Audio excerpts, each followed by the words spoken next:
Assalamualaikum warahmatullahi wabarakatuh.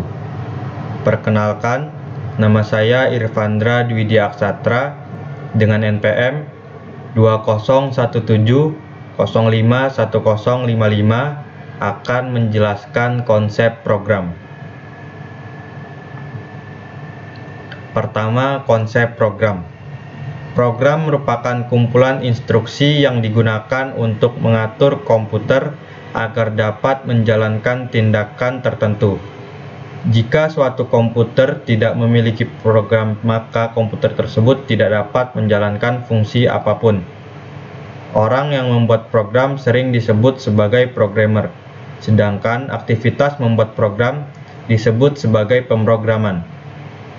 Pemrograman merupakan suatu kumpulan urutan perintah ke komputer untuk mengerjakan sesuatu.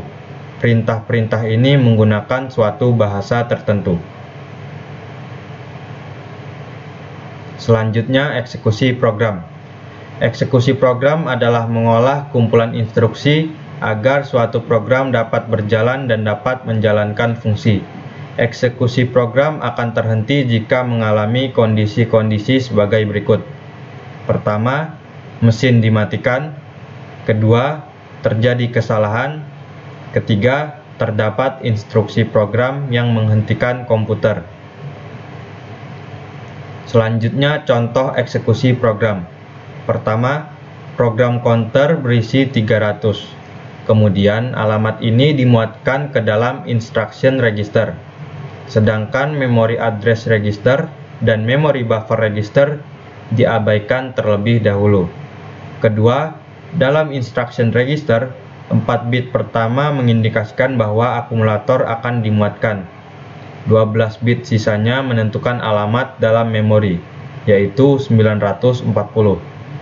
Ketiga, nilai program counter dinaikkan dan instruksi berikutnya akan diambil.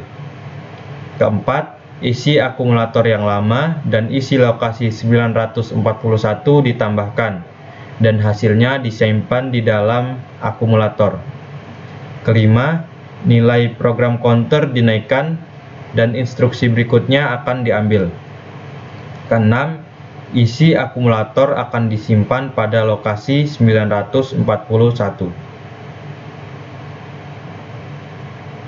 Selanjutnya, pengelompokan jenis operasi set instruksi. Pertama, data processing, arithmetic, dan logic instruction. Data processing adalah jenis pemrosesan yang dapat mengubah data menjadi informasi atau pengetahuan. Pemrosesan data ini sering menggunakan komputer, sehingga bisa berjalan secara otomatis. Setelah diolah, data ini biasanya mempunyai nilai yang informatif jika dinyatakan dan dikemas secara terorganisasi dan rapi. Maka istilah pemrosesan data sering dikatakan sebagai sistem informasi. Kedua istilah ini mempunyai arti yang hampir sama. Pemrosesan data mengolah dan memanipulasi data mentah menjadi informasi, sedangkan sistem informasi memakai data sebagai bahan masukan dan menghasilkan informasi sebagai produk keluaran. Data storage, memory instruction. Sering disebut sebagai memori komputer, merujuk kepada komponen komputer, seperangkat komputer, dan media perekaman yang mempertahankan data digital yang digunakan untuk beberapa interval waktu. Penyimpanan data komputer menyediakan salah satu 3 fungsi inti dari komputer modern, yakni mempertahankan informasi. Ia merupakan salah satu komponen fundamental yang terdapat di dalam semua komputer modern, dan memiliki keterkaitan dengan mikroprosesor dan menjadi model komputer yang digunakan semenjak 1940-an. Dalam penggunaan kontemporer, memori komputer merujuk kepada bentuk media penyimpanan berbahan semikonduktor, yang dikenal dengan sebutan Random Access Memory atau disingkat dengan RAM. Dan kadang-kadang dalam bentuk lainnya yang lebih cepat, tetapi hanya dapat menyimpan data secara sementara. Akan tetapi, istilah computer storage sekarang secara umum merujuk kepada media penyimpanan massal yang bisa berupa cakram optis, beberapa bentuk penyimpanan magnetis seperti halnya hard disk, dan tipe-tipe media penyimpanan lainnya yang lebih lambat ketimbang RAM, tetapi memiliki sifat lebih permanen seperti flash memory. Ketiga, data movement, input-output instruction.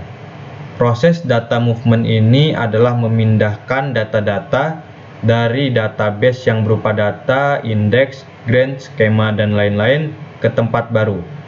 Tempat baru ini bisa ke dalam database baru atau memang untuk di backup saja. Keempat, control, test and branch instruction.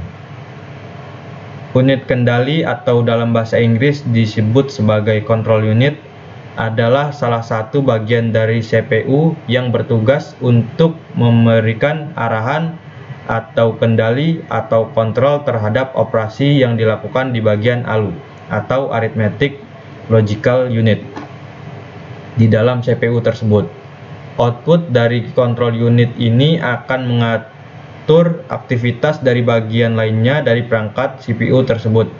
Pada awal-awal desain komputer, control unit diimplementasikan sebagai ad hoc logic yang susah untuk didesain. Sekarang, control unit diimplementasikan sebagai sebuah mikroprogram yang disimpan di dalam tempat penyimpanan kontrol atau control store. Beberapa word dari mikroprogram dipilih oleh microsequencer, dan bit yang datang dari word tersebut akan secara langsung mengontrol bagian-bagian berbeda dari perangkat tersebut. Termasuk diantaranya adalah register, ALU, register instruksi, bus, dan peralatan input atau output di luar chip. Pada komputer modern, setiap subsistem ini telah memiliki controllernya masing-masing, dengan control unit sebagai pemantaunya atau supervisor. Baik, cukup sekian dari saya. Jika ada salah kata mohon dimaafkan. Terima kasih. Wassalamualaikum warahmatullahi wabarakatuh.